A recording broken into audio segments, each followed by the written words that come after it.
And now it's my pleasure and honor to introduce the President of the United States, Barack Obama.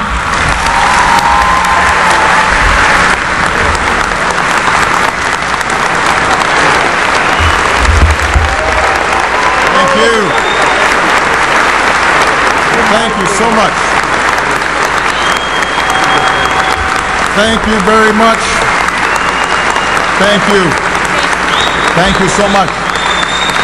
Thanks to all of you. Thank you. Please, everybody, have a seat. Before I get started, as the father of two girls, can I just say how incredibly impressive those three young ladies were? Dad would be proud. To Heather and all the others who have made this evening possible, thank you so much. It is wonderful to be here. I want to express my appreciation for the opportunity to tell jokes that weren't funny enough for me to use when we did this 5 weeks ago.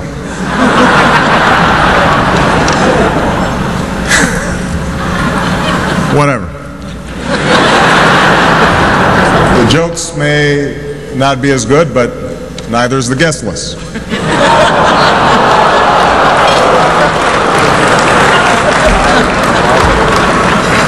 I'm just joking. For me, there's no contest. Why bother hanging out with celebrities when I can spend time with the people who made me one? I know where my bread is buttered. Plus, we have our own luminaries here in attendance.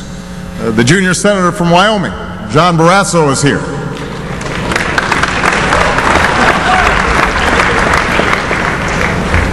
I'm sorry, John Barrasso skipped this evening.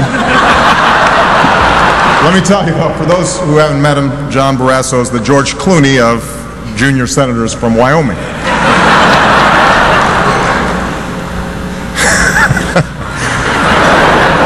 It is great to be here with so much talent from the world of TV and radio. Despite the flood of new media, I think your programming is more relevant than ever before. At least that's the impression I get when I read the blogs every day.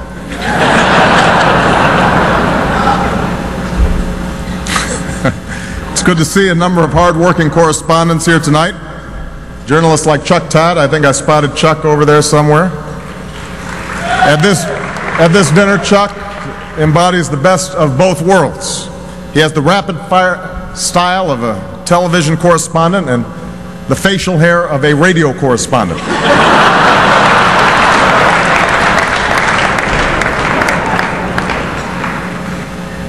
Mika Brzezinski is here, I believe, in the house.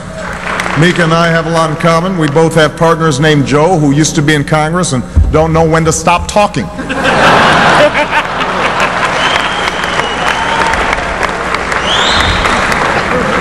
And happening now, Wolf Blitzer is here.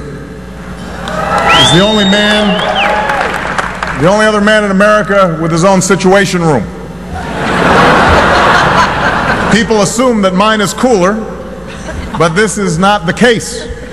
As hard as we've tried, we have not been able to generate the bandwidth necessary to turn Larry Summers into a hologram. We can't do it. Now, one person that you know could not be here tonight is Secretary Hillary Clinton. As most of you know, Hillary broke her elbow a few days ago on her way to the White House, and we all wish her a very speedy recovery. I do have to say, though, that while it's been reported as an accident, there were some suspicious circumstances. Just before the incident, Secret Service spotted Richard Holbrooke spraying WD-40 all over the driveway.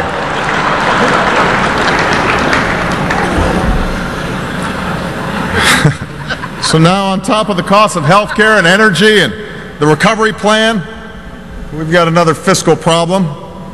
Fortunately, the lawyers tell me that Hillary's ready to settle. I have to admit, though, it wasn't easy coming up with fresh material for this dinner. A few nights ago, I was up tossing and turning, trying to figure out exactly what to say. Finally, when I couldn't get back to sleep, I rolled over and asked Brian Williams what he thought.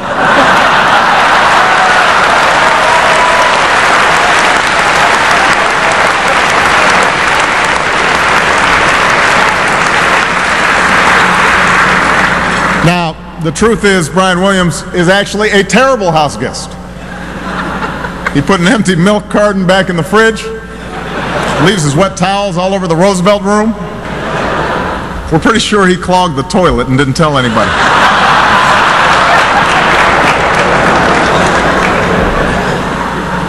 Although, I must say the whole thing was worth it. Inside the Obama White House is my favorite new show. There's just something really compelling about the main character. It's a wonderful narrative. Yeah.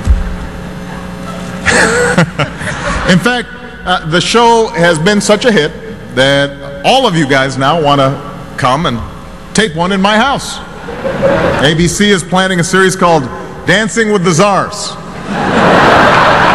TLC's got something called John and Kate plus Peter Ortsay.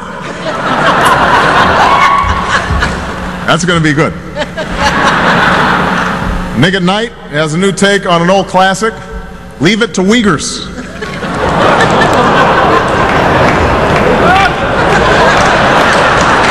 thought that was pretty good.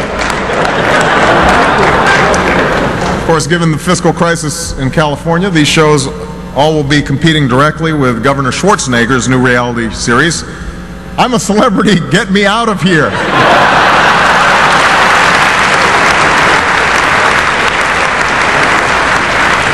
That's how I feel tonight.